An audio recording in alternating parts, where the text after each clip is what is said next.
And let's get the conversation started this beautiful Friday afternoon on the show Business This Week. My guest is already seated and is joining me virtually on the show this morning. Let's leverage on SMEs and how it will impact on economic growth and development of the Nigerian economy. I have Matthew Ehirabo joining me virtually on the show this beautiful afternoon. Good afternoon, Matthew. Good afternoon, my brother Sipo. Good afternoon, ITV. Good afternoon, Edo State, and good afternoon, Nigeria. All right, how are you doing this afternoon? God be the glory. All right, so first, before we get the conversation started, I will read out something for you. So we have a background of, or rather you have a background of what we're talking about. Now, the World Association of Small and Medium Enterprise, WASME, a globally recognized organization with the UN Observer and Consultative status, celebrated World SMEs Day 2024 at Le Méridien, New Delhi on the 27th of June 2024. This landmark event brought together industry leaders, experts, and stakeholders dedicated to the growth and empowerment of SMEs worldwide. The celebration began with a heartfelt welcome from Dr. Sanjeev Lake, Executive Secretary of the WASME. In his keynote address, Dr. Lake emphasized the critical role of SMEs in the global economy. And he also said that it is the creation of job and highlighting the contribution to the growth and creation of job and innovation of small and medium enterprises. The theme for this year's World SME Day is One Europe, One SMEs. He underscores the unity and collaboration needed to help SMEs to thrive in a competitive global market. The event featured discussions and regulatory framework, access and finance, market opportunities, digital sustainable practices, and internalization strategies. Organizations and organized partnership with the Ministry of MSMEs, Government of India, and the PRO partners Helen Spark Shenjitan Majiri. The Honorable Minister of MSMEs, the Government of India, said his best wishes on the MSMEs Day. Now, let's get started. The theme is One Europe, One SME. But let's take away Europe. Let's come to Nigeria, or rather Africa and Nigeria. Let's now see it as One Nigeria, One SME. First of all, let's have a background of what an SME is like. Like, is it just a name, or it is something people venture into and they prosper in it? Let's have a background. Yes, like we have acronym and we have words put together to make a new word. SME means small medium enterprise.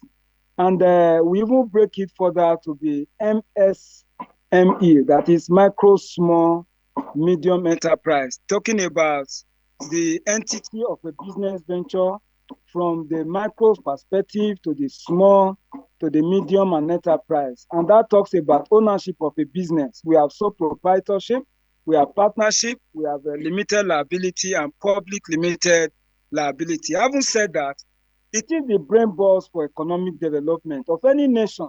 And that is why you are hearing the Western world saying 1 euro, one SME. We're coming to Nigeria and Africa. You see, over the years, there have been exploitation of our natural resources. The Lord God Almighty, creator of heaven and earth, have endowed us so much that we have all it takes to be self-sustaining. But the problem has been the leadership that we have had over the decade, of years, that we've not been able to harness these natural resources into work in process and finally the finished product for consumption and way in which we can get foreign earnings by way of exportation. Having said that, let us domesticate this SME by way of we trying to put together what we have, the endowment, the God-given human capital powers and resources that the Lord has endowed the people of Africa to be able to put together finished product that will be able to sustain our nation, no more to be dependent on importation, because that has been the problem that Africa, Nigeria, coming to even our state, that we've been suffering, that we are import dependent. Look at all that we put on, from consumption to industrial raw materials, they are all dependent on what the white man, what we are looking up to from the white man. Even the natural resources we are talking about, to put it into industrial use, we still need the white man to come and refine them for us. And that is increasing cost of production by the day. So observing the SME 27th of June every year is a good one, but we should take it beyond that, not just observing it, but put into practice all that we need to excel as a nation.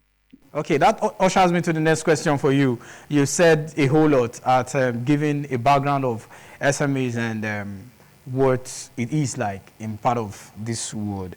Now, another question from here is, the SME business, who can actually venture into it? Is it meant for some specific set of persons, or is it an open market for everybody?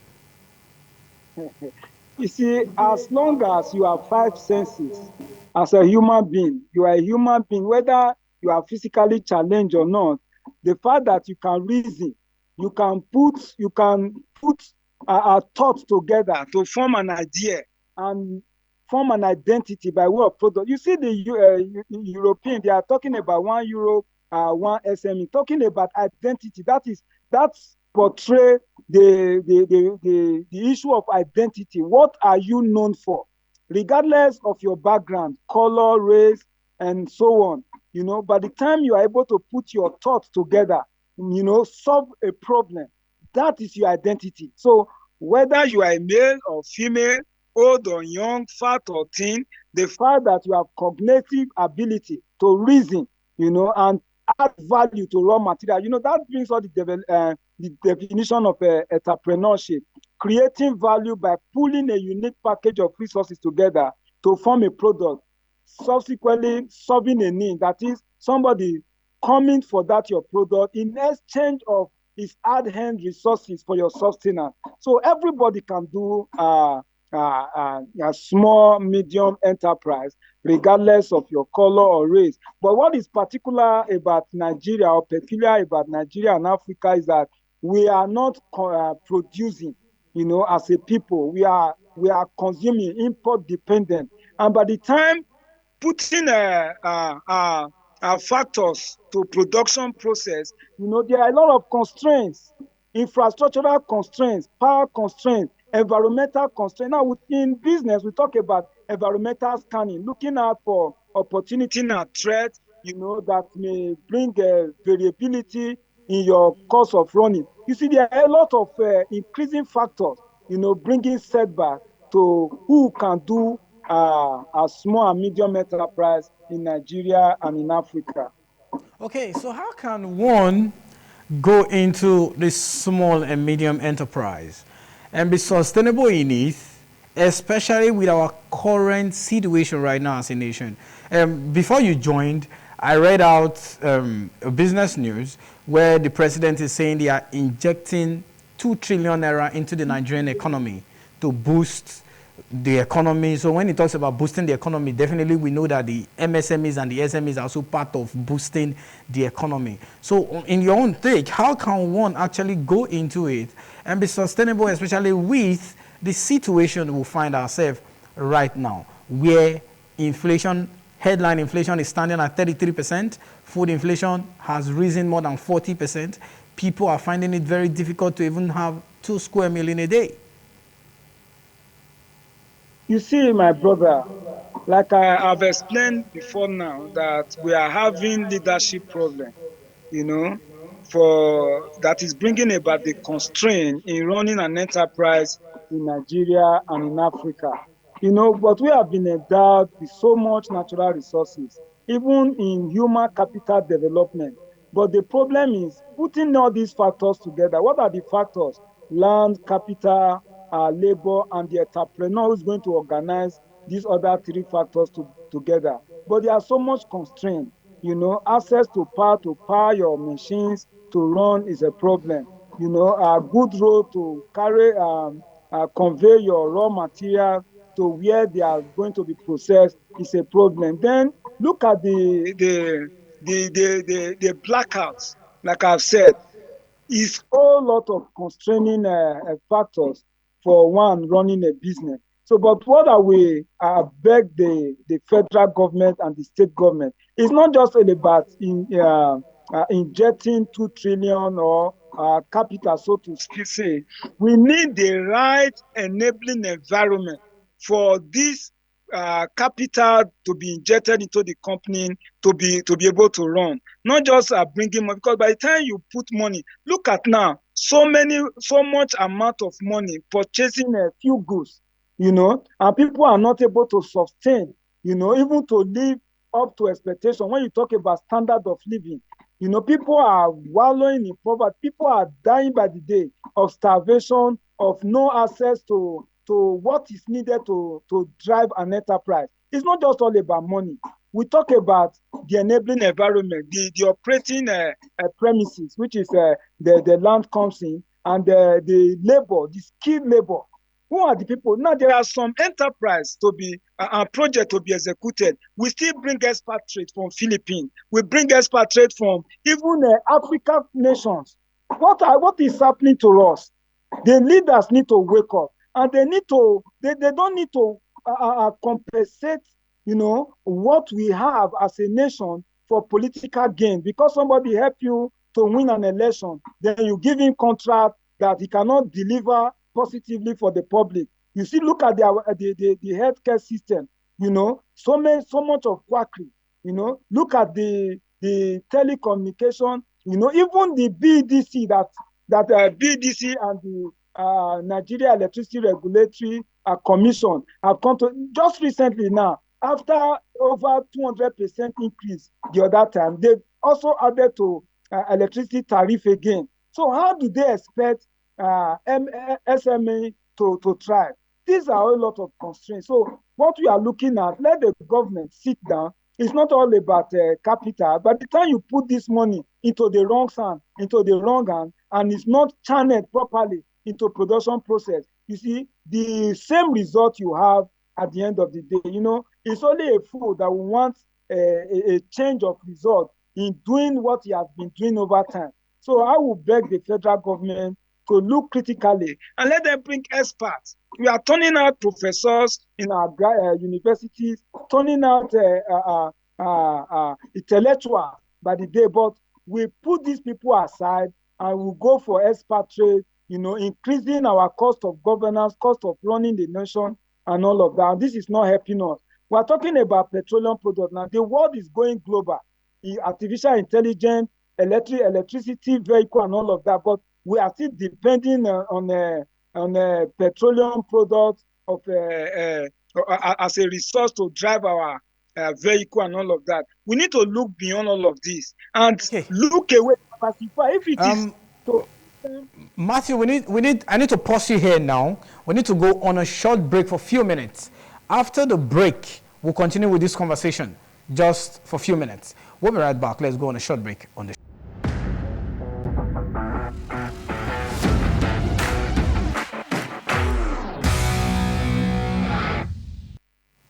All right, welcome back on the show, and still moving on the show this beautiful afternoon. We're looking at leveraging on SMEs to boost economic growth and development. And my guest is still seated virtually, and we've been having a robust conversation, and we'll continue with the conversation. Now, before we went on that break, you were actually talking about the government and what they can do basically in a challenging economy that we're facing right now, in a trying economy that we're facing right now. But let me drift a little bit from that. Maybe later on we'll go back. That may be the conclusion, maybe to wrap up at the end of the show. Now, in venturing into SMEs, are there any specific skills or knowledge or certification that one have to get before venturing into the business? Yes, before you do anything any business, let me not just say anything, because somebody can be criminal in his activity, and it's still something.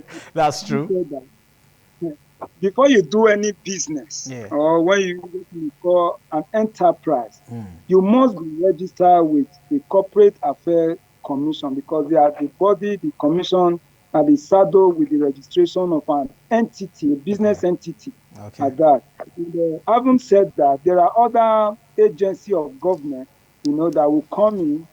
By the time you want to go into standardizing your product, the SON comes in. That is the Standard Organization of Nigeria. And by the time you are well to do, you could do your product properly, finish them up for export. Then the Nigeria Export Promotion Council comes in. There are other agencies like that, but the There's also the primary role of SMED and the Small and Medium Enterprise Development Association.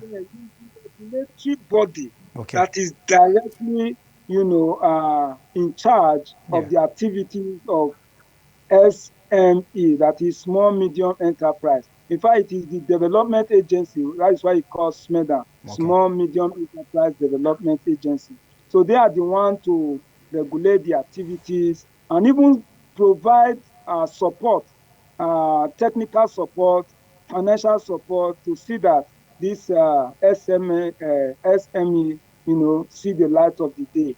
And having said that, we need to be sincere with all of these our agencies and commission, because many a time it is to a kind of compensate those political alliance, that brought this uh, government, from one tenor to the other into power, because they've not been able to recognize, the key players in the industry, like the artisans, cutting across all vocation, technical organization, and all of that. By the time we are able to identify these artisans, they are key players in the development of an industry, of a nation, of a state, and even of the continent, to be able to measure up in the community, international community of nations, for you to have an identity to yourself, what you are known for. When you talk about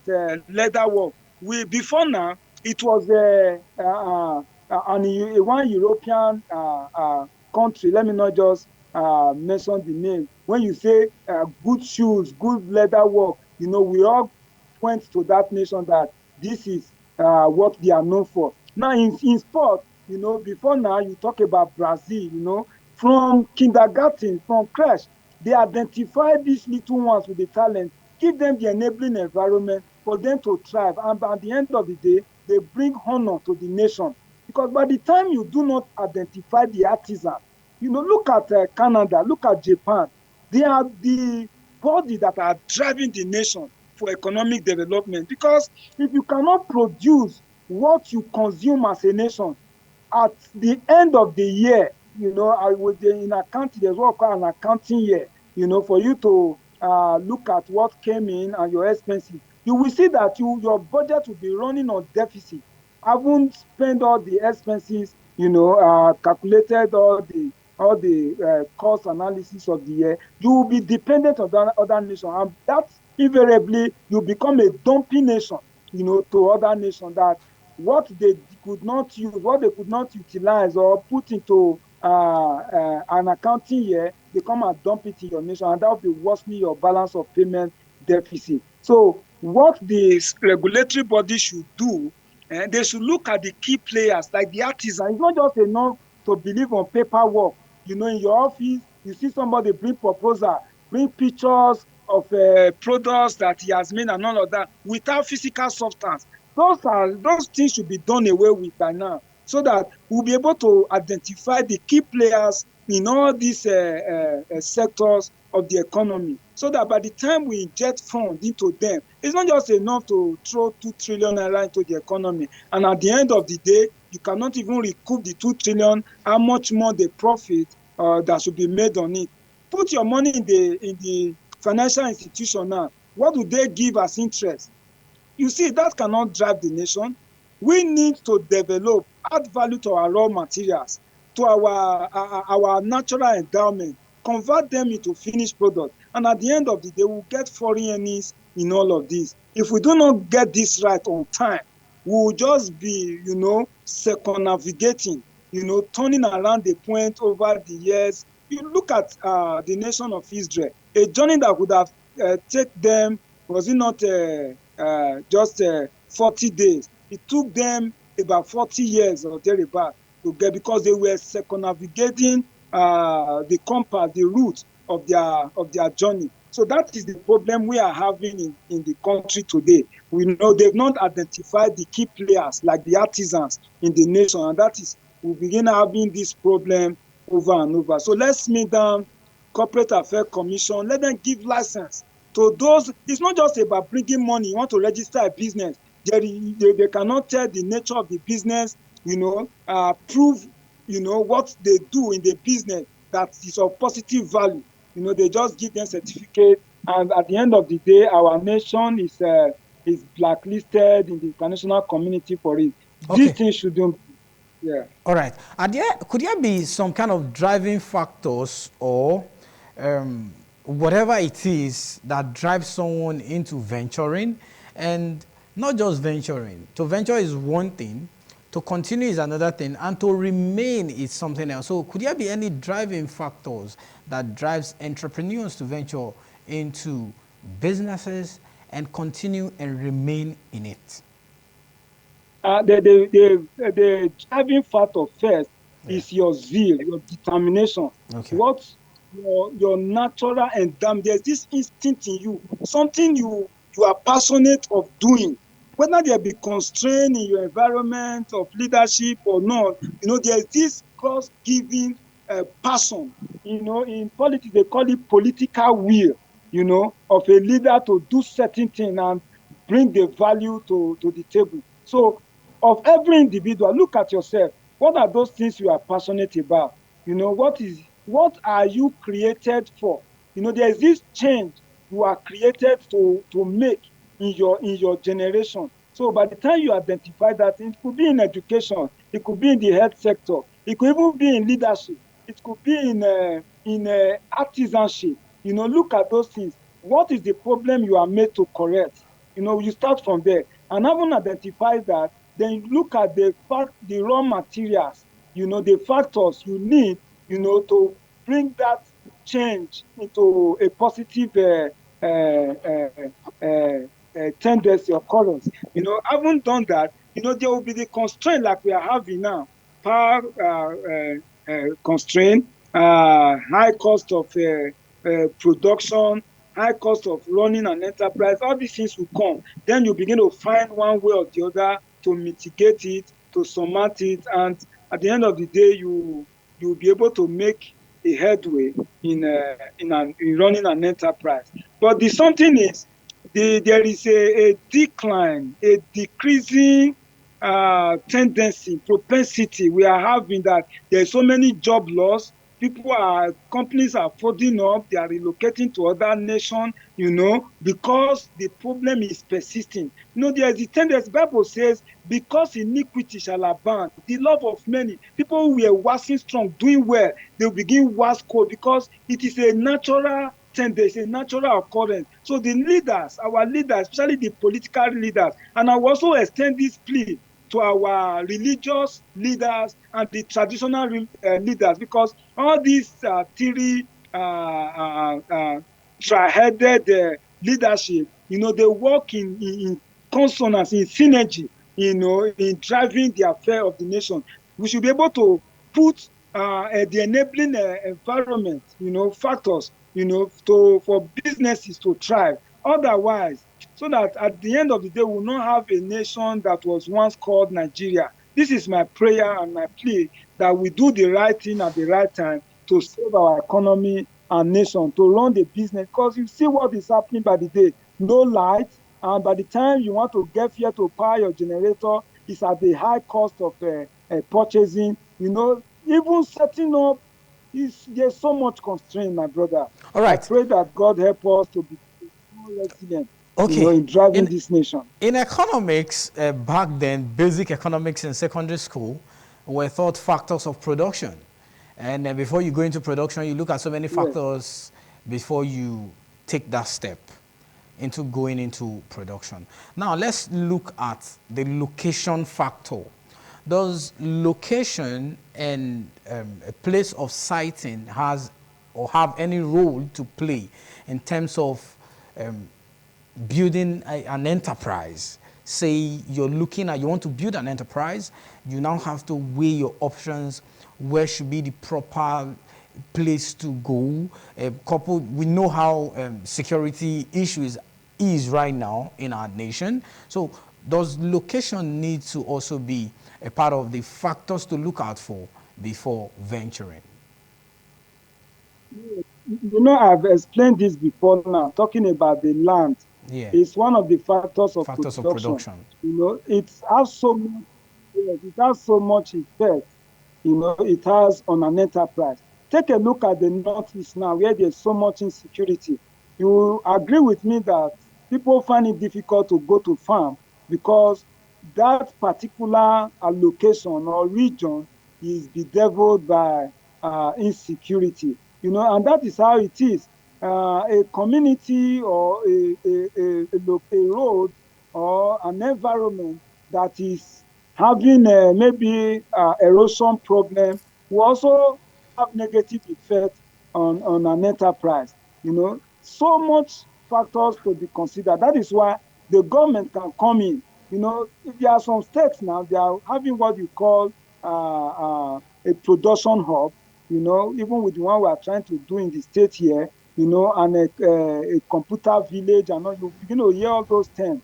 So to cite an enterprise, whether of the micro or small or medium enterprise, location play a key role, and where you can have access to all the needed facility, that will enable you to drive the enterprise profitably and to solve the problem that is intended. So it's a big factor to be considered, and that is why it's one of the major factors. When you hear of the land, you then come to before you come to the capital, the labor, and the entrepreneur that's going to put all this together. So in starting an enterprise, cognizance must be taken to look at the location, for the business to thrive and sustain in terms of continuity in running the enterprise. Yes. Okay, talking about the capital now, because it seems like in that factor of production, we are now moving from one to the other. Now let's move to the capital. Talking about the capital, what sort of capital do you think would be enough? When I say enough, I mean enough, depending on what you're venturing into. What amount of capital do you think would be enough for someone who wants to venture into the SME, depending on, like I said earlier, depending on what he or she is venturing into? And that again, does it need, is there requirements probably say from government, NGOs in terms of grant or whatsoever means to assist? Yes, talking about the capital, you mentioned earlier that the federal government is injecting 2 trillion Yeah. into the economy. That there is no amount, it's not fixed of an amount, for you to to inject or as an equity in starting a business to run and all of that. What is needed in the first place is the idea, the concept you want to create, of the economy, and the identity you want to make of that venture you want to enter before you talk about the capital. And it's not fixed at that, to say it must be this amount for you to run. And no matter how big is the amount of money you want to put in a business, if the idea is not proper, I tell you, within 3 months, 6 months, 1 year, that capital will come to none. That is why I'm appealing to the federal government, as big as huge as 2 trillion naira, they should look properly, before investing such an amount, and to what sector and what amount will be given to appropriated to that particular sector, and the return that should be made, whether it is grant or loan. You not just say because it's grant, you just go, you just spend it the way you like. You must inject it, you must put it into a venture, that will yield return at the end of the financial accounting year of a business. So all these things need to be looked at. What needs to be checked before you talk about the amount needed to invest in a venture? You must talk about the idea that is required, the identity you want to create for yourself, before starting the business. Okay, as we begin to wrap up, because we have less than 5 minutes to wrap up the show, what would be, first, your advice for the government, whether federal, state, or local, in this SME at various levels? What would you say? What would you tell them in any way they can actually help growing SMEs or upcoming or someone who want to venture into? What would be your advice? That's one. Then two, what would be your personal advice to those already in the business in order for them to continue and remain in business? So like two in one questions. Let's answer it together and wrap up with that. Uh, from the federal to the state and local government, like I've said, let them identify the key players in the industry. It's not to use the nation's resources, our national resources, use it to compensate political will and all of that. Because this person made me come. By the time you are a state governor, a president, a senator, you are not holding that office for your political party. You are holding the office for your nation. Whatever comes out of it at the end of the day, it is not your party that will be mentioned, it is the nation that will be in question. So my advice to every state governor, leader in one capacity or the other, and even to the business owner, is to remain resolute and resilient, because at the end of the day, we do not have any other nation we can call our own. Whatever we make out of it, it is the product, of our action and inaction. So my appeal is that let us be consistent. Let us not all run away. That because of hardship and economic constraint, we are all leaving the nation. What they call jackpot and all of that. The jackpot syndrome. Let us Right. I really want to. Okay, really want to thank you for your time, for your great analysis on the show this beautiful afternoon. Thank you very much for being a part of the show this afternoon. All right, it's been a great time on the show this beautiful afternoon. We've been talking about leveraging SMEs for economic growth and development. You agree with me that it's been a challenging time for the nation called Nigeria since the removal of fuel subsidy. I think the genesis of it all has been since the removal of fuel subsidy. That's just the truth. But the government in power said they know what they are doing. Let's give them that evidence of doubt and see how far what they are doing will go for the average Nigerians. I really want to thank you for your time on the show for the past 60 minutes of the show. We've been talking, having a conversation with an entrepreneur who've shed more light on what should be done to make SMEs to grow as a nation. On behalf of the entire team, my great guys behind camera, so I appreciate your time for joining us on the show. I'm Lawrence Osifo, thanking you for watching. Have a beautiful weekend. See you again. Bye for now.